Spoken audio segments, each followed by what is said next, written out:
আমাদের অনন্য স্টোরি সকল প্রকার পার্ট গল্প দেখতে আমাদের চ্যানেলটি সাবস্ক্রাইব করে পাশে থাকা বেল আইকনটিতে ক্লিক করে অল নোটিফিকেশন অন করে দিন। এই নাও, এই শরবতটা এখনই খাও, তাহলে ক্লান্ত লাগবে না। আমার লাগছে ক্ষুধা, আর এই লোকটা আমাকে এক গ্লাস শরবত দিচ্ছে। এত কি ভাবছো মনে মনে? ভালো লাগলে খাও, নয়তো ফেলে দাও। ফেলে দিয়ে আর কি করব, এক গ্লাস শরবতে যদি একটু খিদে মেটে। সাথে সাথে মেঘলা খেয়ে ফেললো। কিছুক্ষণ পরে হঠাৎ মেঘলার পেটে ব্যথা শুরু হলো। এইভাবে আহ করছো কেন? কিছু না। কিছু না মানে? কথা জিজ্ঞেস করলে একদম হেয়ালি করবি না, ঝটপট উত্তর দিবি। রাকিবের রাগ দেখে মেঘলা আবারও ভয় পেয়ে গেল। কিছু না মানে একটু পেটে ব্যথা কেমন জানি একটু, এখন আর করছে না। এই মিথ্যে বলবি না আমার সাথে, একদিন বলেছি না? মাত্র বললি পেট ব্যথা, 5 সেকেন্ড শেষ হয়ে গেল। আপনি এভাবে করছেন কেন? বললাম তো করে না। আসলে মেঘলার পেটে সত্যিই ব্যথা করছে, কিন্তু ভয়ে আবার না বলছে। তোর চা ভালো লাগে কর। আরে লোকটা মাত্র কত ভালো ব্যবহার করলো, এখন আবার আবার মারবে নাকি? মেঘলা কোনো কথা না বলে জামাটা গায়ে লুকিয়ে লুকিয়ে পরে নিল, আর সব মলম সারা জামাই লেগে গেল। কি করলাম, ভিজে ভিজে লাগছে। ও মোড়াতে লাগলো। রাকিব হঠাৎ মেঘলার অতিরিক্ত নড়াচড়াই পিছনে ফিরে মেঘলার দিকে তাকালো। দেখলো মেঘলা শোয়া থেকে বসে জামা পরে নিচ্ছে। আরো ভালোই বুঝলো যে সারা জামায় মলম লেগে গেছে, তার জন্য এভাবে মোড়াচ্ছে। জামা খুলো। এরকম কথায়ও রাকিবের দিকে তাকালো। কি বলেছি শোনোনি? না আমি খুলবো না, এভাবেই ঠিক আছি। রাকিব মেঘলাকে এক টান দিয়ে জামা সব ছিঁড়ে ফেললো। ও নিজেকে আগলে কান্না করে দিল।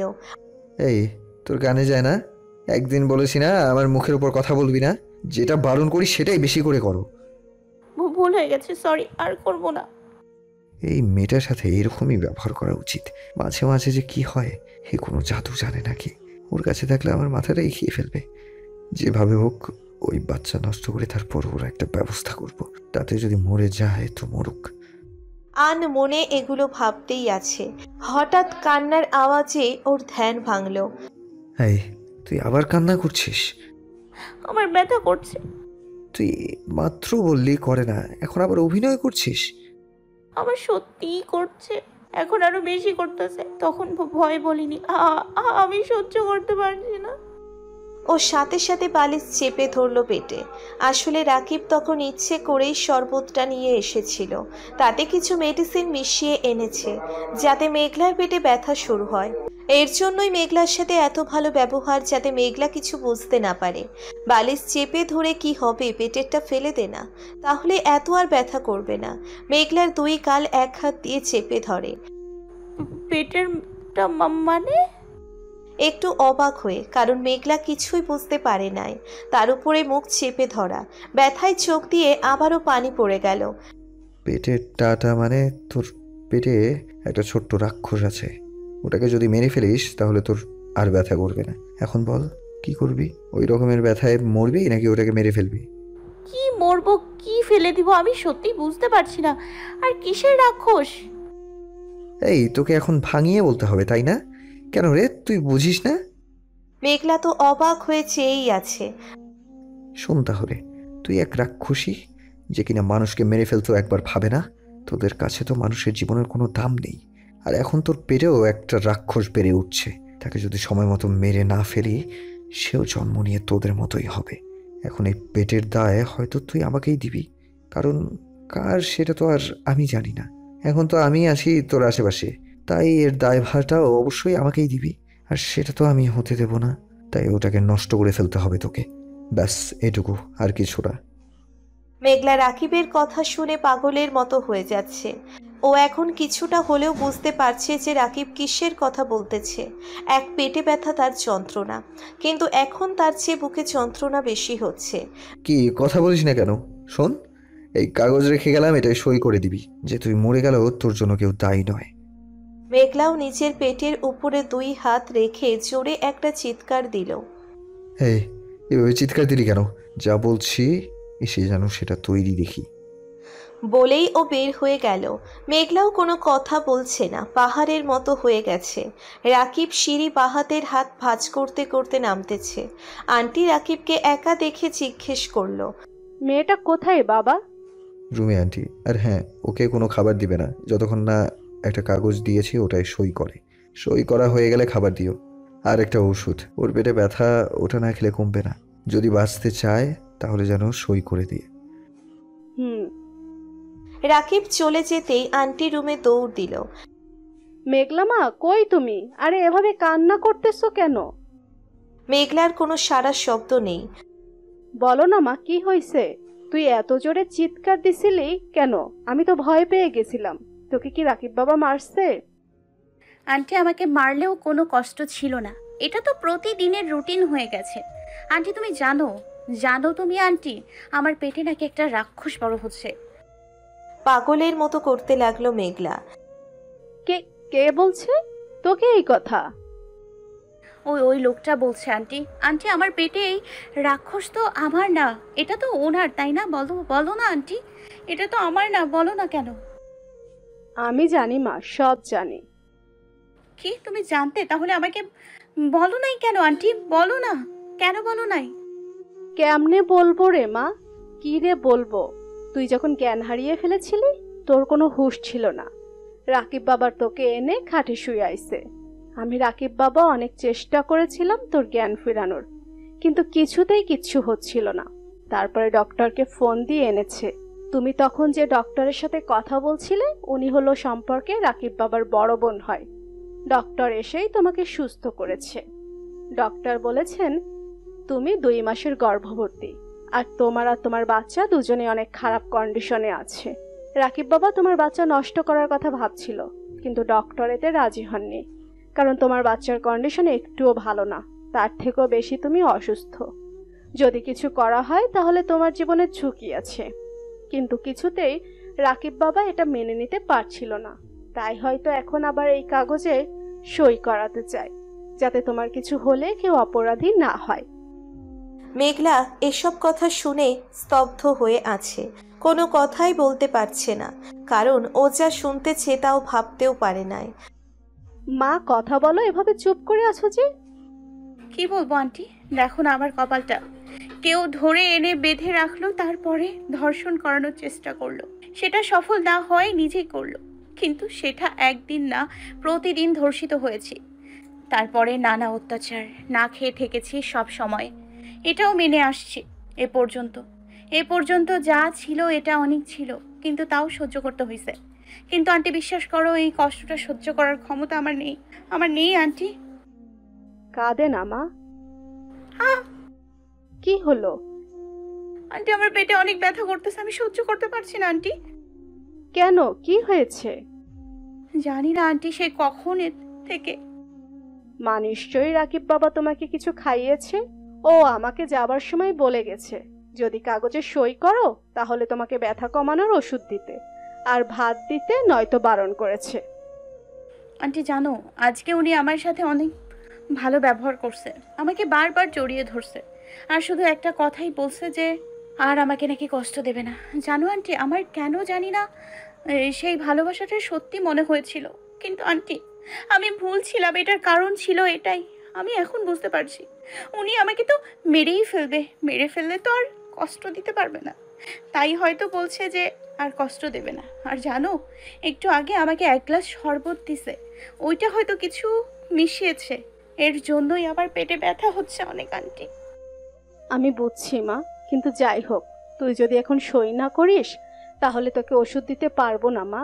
তুই সই করে ভাত খা, তারপরে ওষুধ খাবি, নয়তো ও এসে আবারও তোকে যে কোনো কষ্ট দেওয়ার চেষ্টা করবে, তোকে তো আর সুস্থ থাকতে দেবে না মা।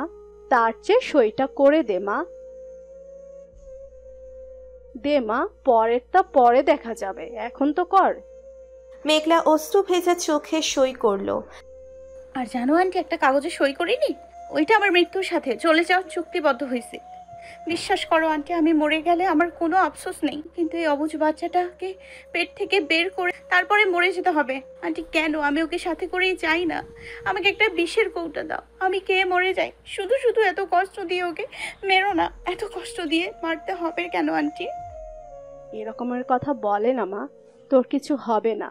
তোর বিপদের আশঙ্কা আছে, এর মানে তুই এত খারাপ ভাবনা করিস না। এদিকে সন্ধ্যা হয়ে গেছে, রাকিব ওর ফ্যামিলির সাথে বোনের জন্মদিনে মেতে উঠেছে। এই ভাইয়া, তুই দিন দিন কিন্তু অনেক চেঞ্জ হয়ে যাচ্ছিস। মামা মানে মানে এটাই যে অনেক সুন্দর হয়ে যাচ্ছিস। প্রেমে পড়েছিস নয়তো বিয়ে, না হলে এত কিউট, একেবারে কিউটের ডিব্বা হচ্ছিস দিন দিন। পেছন থেকে বাপি বলে উঠল, কি যাতা বলছো ভাবি? ভাবি যা তা বলছি আমি, হ্যাঁ? নয়তো হয়েছে, এবার থাম তোরা। মা, তুমি একদম থামতে বলবে না। ভাবি তো ঠিকই বলছে, ভাইয়া দিন দিন অনেক চেঞ্জ হচ্ছে। আর আগে আমার কত খেয়াল রাখতো, আর আজকে আমার জন্মদিনটাই ভুলে গেল। এই বেশি কথা বলছিস, তোর গিফট কিন্তু ভুলিনি। এই তোরা আমার ছেলেটাকে এত জ্বালাস না, এখান থেকে যা সবাই। ভাবি আমার গিটারটা একটু এনে দাও তো। এই না, বৌমা পারবে না। কেন পারবে না? ভাবি দাও না। এই বৌমা অসুস্থ। কেন, কি হয়েছে ভাবি? ডক্টর দেখাওনি? আরে তোর বাইজি আসবে আর 4 মাস পরে, দেখেও বুঝিস না নাকি? কি সত্যি? থাক, অবশেষে ঘরে একটা পুচকি আসবে। তোর ভাবিকে আর কোনো কাজের কথা কখনো বলবি না, সব সময় তো জ্বালিয়ে খাস। এখন আর করবি না, এখন ওর রেস্টের সময়। প্রথম অনেক কাজ করছে, এখন ভারী হয়ে গেছে, এখন আর পারবে না। এই ভাইয়া, তুই কি এখন আবার চলে যাবি? যেতেই হবে। এই তোর এত কি কাজ রে, যে তুই আজকেও চলে যাবি? সব বলবো, অনেক কাজ আছে, এখন এত বলার টাইম নেই। এই কি হলো বৌমা? মা পেটে একটু ব্যথা। কি বলো? এই সময় ব্যথা তো ভালো না। না মা, হয়তো গ্যাসের ব্যথা। মা আমার অনেক ব্যথা করছে, গ্যাসের ওষুধ খাবো, গিয়ে আমি যাই উপরে। আচ্ছা মা। এরকম অবস্থায় মেঘলার কথা মনে পড়ে গেল। ইস, ওর তো পেটে ব্যথা, ও তো মা হতে চলেছে, তাহলে এরকমের ওর তো কষ্ট হচ্ছে। ইটস ওকে, এই মেডিসিনটা দেওয়া হয়তো উচিত হয়নি। বৌমা ধীরে ধীরে উঠো, এত করে বলি যে ওঠানামা একটু কম করবে, কে শুনে কার কথা? পরে কিছু একটা হলে কেঁদেও কোনো লাভ হবে না। মা আমি যাই। একটু তাড়াহুড়ো করেই বলল রাকিব। এটা কেমন কথা রে? 10টার বেশি বেজে গেছে, এত রাতে তোর কোথায় যাওয়া লাগবে না। না মা, আমার যেতেই হবে। তোমাকে আমি বলেছি না আমার ইম্পর্টেন্ট কাজ আছে, শেষ হলে আমি নিজেই এসে যাব একেবারে। তোর এখানে একেবারে আসার দরকার নেই, তোর বাবার সব কাজই নাকি প্রায় শেষ। কিছুদিনের মধ্যে আমরা সবাই ওখানেই চলে যাব। ও তাই? একটু অন্যমনস্ক হয়েই বলল, তো ভাইয়া সেই কবে বললো আসবে, এখনো আসলো না কেন? ওর জরুরি কাজ পড়ে গেছে তাই আসতে পারেনি, তবে কিছুদিনের মধ্যেই চলে আসবে। আচ্ছা মা আমি যাই। আচ্ছা যা, সাবধানে যাইস, আর গাড়ি একটু সাবধানে চালাস কিন্তু। রাকিব বাসায় এসে পড়ল রাত 11টায়, কিন্তু কারোর কোনো সাড়া শব্দ নেই। ও সোজা উপরে চলে গেল, হয়তো রুমে আছে, কিন্তু ও কাউকেই পেল না। ও পাগলের মতো হয়ে গেল, কেন জানি ওর খুব টেনশন হচ্ছিল। ও আন্টিকেও খুঁজল কিন্তু কোথাও পেল না, ও দিশে হারা হয়ে গেল। মেঘলা, মেঘলা কোথায় তুমি? উত্তর দাও প্লিজ, সাড়া দাও। পাগলের মতো ডাকতে লাগলো, কিন্তু কিছুতেই কিছু হলো না। কোথায় গেল? এখান থেকে পালিয়ে গেল না? সেটা তো সম্ভব না, দরজাও তো দেওয়া। বাহিরে গার্ডদেরকে জিজ্ঞেস করতে গেল, কিন্তু তারা বলল যে শুধু আন্টি নাকি সন্ধ্যায় বাসা থেকে বের হয়েছে, মেঘলা ভেতরেই ছিল। কি আন্টি আমাকে না জানিয়ে চলে গেল? ও কিছুতেই কিছু ভেবে পাচ্ছে না। ও আন্টিকে ফোন দিল, কিন্তু আন্টি ফোনটাও ধরল না। ও দিশেহারা হয়ে ছাদের দিকে পা বাড়ালো, কিন্তু গিয়েও আর ছাদে উঠতে পারল না, কারণ ছাদের দরজাটা দেওয়া। এই দরজাটা কে দিল? ও ধাক্কাতে লাগলো, কিন্তু কেউ খুলছে না। অনেক ডাকাডাকির পরেও না। ও শেষে দরজা ভেঙে ফেলল, কিন্তু ও ছাদের দিকে নজর দিতেই দুই চোখ কপালে উঠে গেল। ও দেখল মেঘলা অচেতন অবস্থায় পড়ে আছে ফুলের টবের পাশে। ও দৌড়ে গিয়ে মেঘলার কাছে গেল, অনেক ডাকাডাকি করলো, কিন্তু কিছুতেই কিছু হলো না। ও মেঘলাকে কোলে করে রুমে নিয়ে আসলো। মেঘলা, এই মেঘলা উঠো প্লিজ, কি হয়েছে তোমার? ও মেঘলার মুখে পানির ছিটে দিল। হাত পা একেবারে বরফ হয়ে গেছে, তাই তেল দিয়ে মালিশ করতে লাগলো। কিছুক্ষণের মধ্যেই মেঘলা চোখ খুলল। প্লিজ ছেড়ে দাও আমাকে, প্লিজ, আমি পায়ে পড়ি, প্লিজ। ভয়ে কাঁপতে কাঁপতে বলল, আর ছটফট করতে লাগলো, কান্না করতে লাগলো। কিন্তু সামনে রাকিবকে দেখেই ওকে জড়িয়ে ধরল। আপনি কোথায় গিয়েছিলেন আমাকে একলা রেখে? রাকিব তো স্তব্ধ হয়ে গেল। কোথাও যাইনি আমি, ওই একটু কাজ ছিল। ও মেঘলাকে শক্ত করে জড়িয়ে ধরল, আর পাগলের মতো কপালে গালে কিস করতে লাগলো। আমি এসে গেছি না, এখন তো আর ভয় নেই। হুম। আরে এই মেয়েটার কি হলো? আমি এত কষ্ট দেই, কিন্তু আমাকেই পাশে রাখতে চায়। মেঘলা এখনো অঝরে কান্না করে চলেছে, আর কাঁপতেছে। বারবার রাকিবকে শক্ত করে ধরছে। রাকিবের তো খুব কষ্ট হচ্ছিল শ্বাস নিতে, এত জোরে চেপে ধরেছে। মাথার চুলগুলো কানের পাশে গুজতে গুজতে। ওই লোকগুলো আসছিল, এসে আমাকে। এই কোন লোকগুলো? আর তোমার সাথেই বা কি করেছে? পাগলের মতো হয়ে গেল। সবুজ এসেছিল? সবুজকে? তুমি সবুজকে চেনো না? না, ওই লোকগুলো যারা আমার সাথে খারাপ আচরণ করছিল প্রথম। আর কিছুই বলতে পারলো না, কান্না করতে লাগলো। এবার রাকিব বুঝতে পারছে যে শফিকও লোক নিয়ে আসছিল এখানে। আচ্ছা শোনো, একটু বিশ্রাম নাও, একটু শো এখানে। না না, আমি ঘুমাবো না, আমার ভয় করে একা একা। আন্টি কই? ওনার ভাইপো মারা গেছে, তাই কান্না করতে করতে চলে গেছে। আচ্ছা আমি একটু সময়ের জন্য যাই। না না। এই চুপ, একটা কথাও বলবি না, এখানে চুপ করে বসে থাকবি। মেঘলা ভয়ে কান্না করতে লাগলো ফুপিয়ে ফুপিয়ে। ও রাকিবকে ছেড়ে দিল, ছেড়ে দিয়ে বিছানায় শুয়ে কাঁদতে লাগলো। রাকিব দৌড় দিয়ে নিচে গেল, গিয়ে গার্ডদেরকে জিজ্ঞেস করলো যে ভেতরে কি কেউ এসেছিল? বস এসেছিল, শফিক আর ওর সাথে 4 জন। হোয়াট? তোমরা কেন ভেতরে ঢুকতে দিয়েছো? বস বলছে যে আপনি নাকি আসতে বলেছেন, তাই আর কি। তুমি আমাকে না জানিয়ে কেন ঢুকতে দিয়েছো? সরি বস, এর আগেও ও এসেছিল, তো তাই আর কি, বুঝতে পারিনি। এই আবার মুখে মুখে তর্ক করছো? ভুল হয়ে গেছে। আর কোনোদিন যেন আমাকে না জানিয়ে ভেতরে একটা কাকপক্ষীও ঢুকতে না দেওয়া হয়, তাতে যেই হোক না কেন। ওকে বস। রাকিব সাথে সাথে গাড়িটা বের করে কোথাও যেন যেতে লাগলো। গাড়ি এত জোরে চালাচ্ছিল যে মাত্র 15 মিনিটেই পৌঁছে গেল গন্তব্য। রাকিব কোথাও না শফিকের কাছেই গেছে। আরে বস তুমি? শুনলাম নাকি তোরা বাসায় গিয়েছিস। গিয়েছিলাম, কিন্তু তোমাকে পাইনি, তাই ফিরে এসেছি। হেই ব্রো, ভয় পাচ্ছিস কেন? চিল থাক না, চল মেঘলা তোদের সাথে দেখা করবে। মেঘলা কে বস? আরে ওই মেয়েটারে। একটু অন্য ভঙ্গি নিয়ে। রাকিবের এসব ভাবে ভঙ্গি দেখে ওরা স্বস্তির নিঃশ্বাস ছাড়ল। চল, তোরা আবার কে হোস সেটা নাকি ও জানে না, তাই ভাবছিলাম একটু বুঝিয়ে দিই, কি বলিস? তাই বলে এত রাতে? আরে ব্রো, রাতেই তো হয়। ওহ বস, তুমিও না? এই চল তোরা। রাকিব ওদেরকে সাথে নিয়ে এসে পৌঁছালো রাত 12টায়। কিন্তু মেঘলা এখনো ঘুমোয়নি, কান্না করতেছে এখনো। রুমের দরজা খোলার শব্দে পিছনে তাকালো মেঘলা। ও যা দেখলো তাতেও জ্ঞান হারানোর মতো অবস্থা। আপনারা আবার এসছেন? চলে যান বলছি, একদম কাছে আসবেন না, তাহলে কিন্তু খারাপ হয়ে যাবে। পিছনে আগাতে আগাতে বলে, উনি যদি জানতে পারে তাহলে কিন্তু আপনাদের।